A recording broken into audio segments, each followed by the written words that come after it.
Okay, good evening and welcome.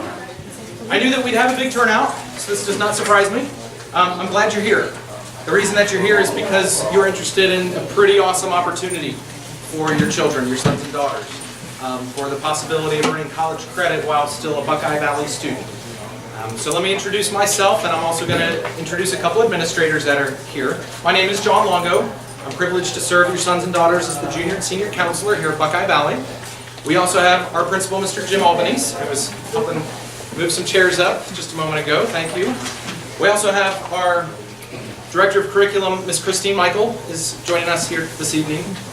And we also have three very special guests from area colleges who we have a very good partnership with in this program. And I'm going to kind of explain how that partnership works. But the three representatives that will be around not only to present a little of their information after I go over a good amount of the state requirements, but they're also going to be available kind of in a college fair setting for you to ask any individual questions as we finish up here tonight. We have Michelle Ward from Columbus State. We have Louis Haminga from Ohio State. We have Brandon Mooney from Marion Town. So very thrilled to have each of them here tonight. So, as I was saying, quite an opportunity for your sons and daughters. An opportunity to earn college credit while still a Buckeye Valley student. It is an awesome opportunity for the right kind of student. And you're going to hear me and probably some of the other guests that we have tonight kind of say, well, what does that mean? What describes that right type of student? There is a lot of regulations that, if you've kind of heard me over the last couple weeks, if you tried to reach me by email or phone call, and I've said, well, come to the meeting, come to the meeting, come to the meeting. Got a good hour or so of information that I need to share with you. The state requires that I do before you follow many of the steps that are required to participate in College Credit Plus. So what I have up here is essentially the same exact packet that you received when you walked in. I'm going to go through most of this. Going to try to go through it relatively quickly. The technology is working pretty well tonight. Here we go. Okay, description of the program. Prior to me coming to Buckeye Valley and prior to last year, this program was called Post-Secondary Enrollment Option. So you may have heard of it under that name. If you have an older child that may have participated a number of years ago. And there were actually, it was a little more strict for you all. It was a little more strict. You could only take college courses after taking the maximum level or the highest level of coursework here, for example. It limited you on how many classes you could take at any one time. The state has pretty much opened it up and has allowed a lot of freedom in this. But just to kind of overview, CCPlus does replace college or post-secondary enrollment. One of the other changes is the age. It used to be only available to high school. Now, as you see, it is open to grades 7 through 12. And I can speak to my own thoughts on that. Our representatives from the colleges can speak to that notion as well. But the state allows districts, not allows, but requires districts to open it up to anyone of that age. However, college readiness. What determines college readiness? College readiness is often viewed as an ACT or SAT score and a certain GPA. The colleges can speak to what their requirements are. We cannot limit. We do not set the ACT in place. And when I say we, I say Buckeye Valley. But the colleges set an ACT or SAT score in place. They also may set a GPA in place. They may have requests on, have you taken a certain class as a prerequisite? Kind of in a nutshell, what College Board views as a college readiness, college entrance exam will get you into College Credit Plus. OSU Marion, Marion Tech, and Columbus State will define exactly what those are. But when we use that term college readiness, that's what it is referring to. If you want more information, okay, you can certainly access all of these email or all these websites. I will have posted after tonight. I did that intentionally. After tonight, I will have this packet up on our Buckeye Valley website. All these links are hyperlinks. All you got to do is click on it. It'll take you right to that website instead of typing in that entire address. So you can see what the state defines as college readiness. Schools participating. All local public schools, so Buckeye Valley, Delaware, Marion, Olentangy, Big Walnut, we have to participate.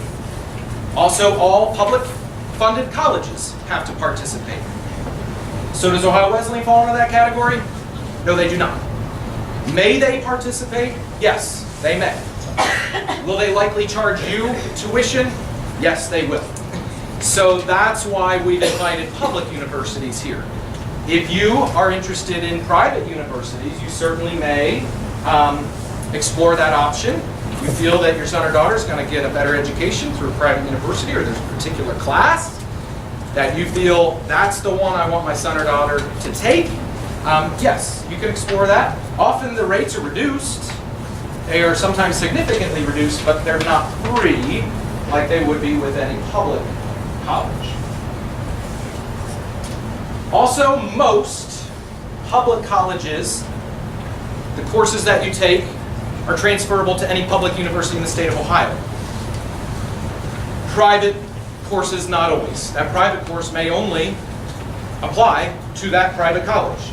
So if you know you're going to Ohio Wesleyan and you want to take a course next year with Ohio Wesleyan, that may be a great option for you. But it also may close the opportunity for that coursework to be transferred elsewhere. So some of the websites that I'm going to show you kind of moving along here will allow you the opportunity to see, does that course actually transfer? So a little bit more about the college courses. There we go. Students must apply to the colleges and be accepted regardless of how College Credit Plus is taken, either in person or online. So you must apply. Most colleges will require an ACT score prior to applying, or at the very least, know that a score is coming in. So for instance, if your son or daughter takes the April ACT, and the deadline to apply to a college is May 1st, they will probably allow that application to be submitted pending the outcome of your ACT score. That may not come in until May 1st. But April 1st is the ACT you want to take. Not be in your best interest to wait until June if you are interested in College Credit Plus for next year. CAP, I'll do a real brief snippet on CAP. Kenyon College courses offered here at Buckeye Valley. Right now we have two. We have American Government for juniors, and we have American History for seniors. Those are worth, I want to make sure I'm getting this correct. Mr. Joseph does a great job explaining this and the reason why.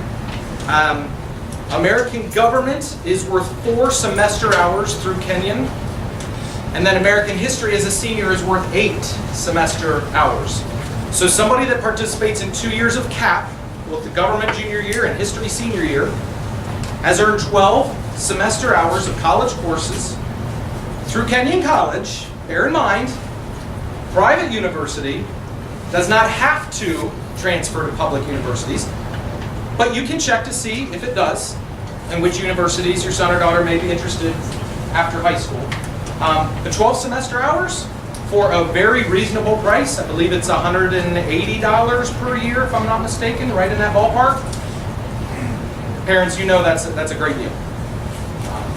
To earn 12 semester hours, that's almost halfway through your freshman year of college. You're almost halfway through being a sophomore after taking just those 2 classes, just those 2 alone. We have applications for the CAP in the guidance office.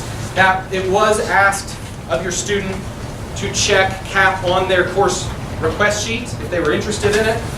If they checked it, that's fine. If they didn't check it, that's fine. As long as they turned in the sheet, we'll still allow them to sign up for the class. A lot of your sons and daughters have either Miss Bellelise or Mr. Joseph already for class. They can talk to those teachers about the courses because they're the instructors of those two. And I'd be happy to provide an application for them. Those applications are due the same time. A very important piece of paper is due in the back of your packet that I'll get to in a minute. And that due date is April 1st.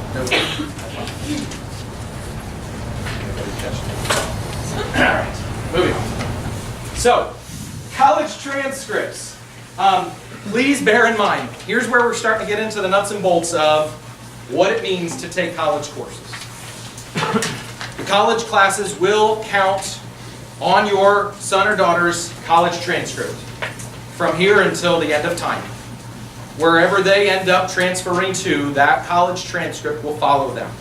So we need you to be well aware of that fact.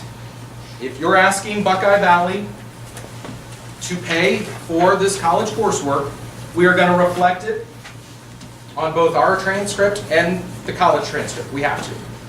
State requires that we do. This College Credit Plus transfer after graduation, I mentioned this a little bit earlier. Again, when I have this up on our BV Guidance webpage, this will all be electronic. You can just click on the link and go straight to transfercredit.ohio.gov to learn more about college transferring credits amongst other public states. It's essentially our Board of Regents website. Effect on college scholarships is this should have no impact. Let's say hypothetically, a student starts College Credit Plus junior year, earns 12 or 15 semester hours of college coursework, takes more college coursework senior year, earns another 18 or 21. So you're looking at a student that's darn near a junior, at least a sophomore, well into their sophomore year of college before they even receive their Buckeye Valley diploma. This will not have a bearing on their eligibility for incoming freshman scholarships. Does what I just described make sense? You're still going to be considered an incoming freshman, even though you might have a boatload of credits.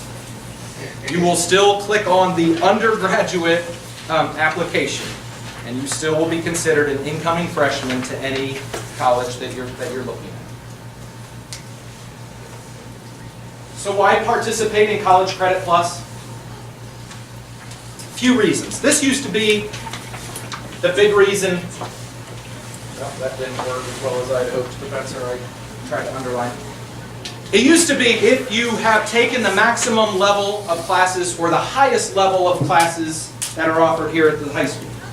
So for instance, if a student took AP Calc, and we didn't offer the second level of AP Calc like we do, the next best option would be to take a college math course. Well, a couple things have changed. One, we do offer a second level of AP Calc. But the other thing that has changed is we can't limit you on that. If you want to take a college math course in lieu of AP Calc, we have to permit you to do that. But again, this is still, I think, a number one good reason that you've taken all the courses at your high school. Because I'd like to say our teachers are pretty phenomenal. I'd like to say that our teachers do a great job preparing you for the rigors of college. Number two, the student feels he or she's ready to begin college coursework. Do you feel you're mature enough? Do you feel that you're ready as an 18-year-old or less, maybe you're only 16 or 17, to be seated amongst other 19, 20, 25, 30-year-olds with some of those expectations that the college professor is going to have on you? Are you ready for that? Number three, the student wants to experience what college level work is like. For students that are kind of, I don't know if I should do it, maybe I will, maybe I won't, I usually recommend try one. Get your feet wet a little bit, to jump in,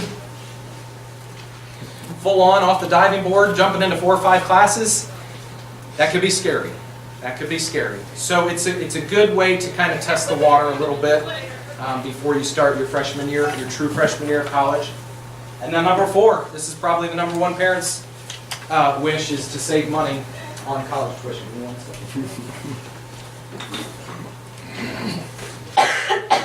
So a couple years ago, state of Ohio kind of noticed a trend. They noticed a lot of students taking college coursework here and there, maybe an English class of some type, and then perhaps a philosophy class, and then maybe a canoeing or rock climbing class, with really no path, with really no rhyme or reason. I'm not joking. We've had rock climbing. We have. So what the state asked us to do is to try to narrow students' focus a little bit. And if you are interested in perhaps a Bachelor of Arts down the road, and you're looking at maybe a part-time BV, part-time college credit plus schedule, where you're taking 3 or 4 classes here and 2 or 3 classes at Ohio State, OSU, Marion, Columbus State, or Mariontown, then this might be a typical schedule for you. History of art, sociology, and economics first semester, English and art second semester. Or maybe you even whittle that down a little bit. Sociology first semester, English second semester. Again, just to kind of get your feet wet a little bit. State said if you're going to do it for Bachelor of Arts degrees, try to come up with some ideas for Bachelor of Science. So that's where chemistry, math, and maybe second level of chemistry comes into play. For those students that are ready for that full-on college experience, and I'll be honest, we have 4 students this year. Out of 750 high school students at Buckeye Valley, we have 4 that are doing a full-time slate of classes. So percentage-wise, not very high. For those students, we've asked them to consider a pathway like this, where they have some focus, where they're taking classes for a reason. Not just cha-ching, cha-ching, free tuition. That might not get you all that far when you start looking at the majors and, oh, I took that class for really no reason at all, or I took that class and it's not applying towards my degree. So that's why we have these pathways. You'll see that on page 3 or so. Okay. All right, there we go. So